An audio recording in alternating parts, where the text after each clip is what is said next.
ఒక ఊరిలో ఒక కుటుంబం. భర్తేమో పొలం పనులు చూసేవాడు. భార్య ఏమో ఇంటికి కావాల్సిన పనులు చూసేది. ఒకరోజు భార్య చాలా దూరం నుండి నీళ్లు తీసుకొనొచ్చి ఒక గంగాలాన్ని నింపుతుంది. ఆ గంగాళమేమో సరిగ్గా ఇంటి వాకిట్లో ఉంది.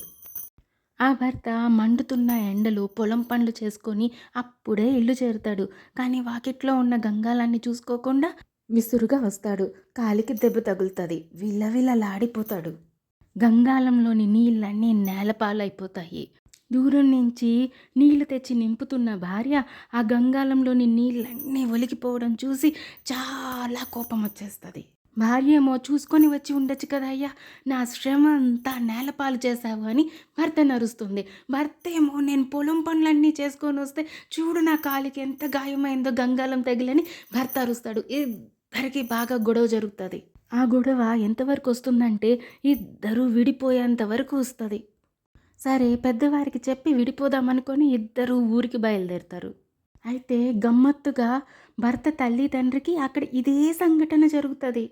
అక్కడ మామగారేమో అయ్యో తన వల్ల తప్పు జరిగిపోయిందని తన భార్య రాగానే తన చేతిలోని బిందెను అందుకొని క్షమించవే, నా వల్ల చూసుకోకుండా తప్పు జరిగిపోయింది అని వేడుకుంటాడు.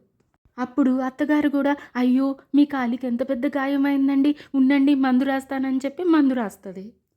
నా వలన నీళ్ళన్నీ పోయాయి అంటాడు భర్త.